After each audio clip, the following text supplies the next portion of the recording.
सोचिए, अगर आपके गुनाह, आपकी परेशानियां और दिल का बोझ एक ही दुआ से हल्का हो जाए, एक ऐसी दुआ जो खुद नबी करीम सल्लल्लाहु अलैहि वसल्लम ने सिखाई हो। अस्सलामु अलैकुम वरहमतुल्लाहि वबरकातुहू। आज हम बात करेंगे नबी करीम सल्लल्लाहु अलैहि वसल्लम की एक ऐसी अजीम दुआ के बारे में जो ना सिर्फ गुनाहों की माफी का जरिया है बल्कि इंसान की पूरी जिंदगी बदल सकती है। ये दुआ हमें अल्लाह के करीब ले जाती है और दिल को सुकून अता करती है। ये दुआ है, अल्लाहुम्मा इन्नी ज़लमतु नफ्सी ज़ुल्मन कसीरा वला यग़फ़िरुज़्ज़ुनूब इल्ला अंत फ़ग़फ़िर ली मग़फ़िरतम मिन इंदिक वरहमनी इन्नका अंतल गफ़ूरुर रहीम। तर्जुमा, ऐ अल्लाह, बेशक मैंने अपनी जान पर बहुत जुल्म किया है और तेरे सिवा कोई गुनाहों को माफ नहीं करता, बस तू मुझे अपनी तरफ से बख्श दे और मुझ पर रहम फरमा। बेशक तू ही बहुत बख्शने वाला, निहायत मेहरबान है।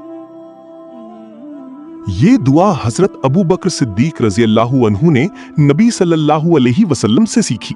जब उन्होंने अर्ज किया, या रसूल अल्लाह, मुझे कोई दुआ सिखा दीजिए, तो नबी करीम सल्लल्लाहु अलैहि वसल्लम ने उन्हें ये दुआ सिखाई। ये दुआ मुकम्मल तौर पर सही अहादीस से साबित है। सही बुखारी हदीस नंबर 834, सही मुस्लिम हदीस नंबर 2705। इसका मतलब है कि ये दुआ बराह रास्त नबी सल्लल्लाहु अलैहि वसल्लम की सिखाई हुई है, जिसकी अहमियत बहुत ज्यादा है। इस दुआ में हमारे लिए बहुत बड़े असबाक हैं।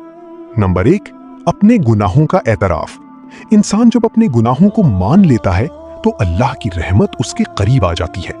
नंबर 2, सिर्फ अल्लाह से उम्मीद रखना।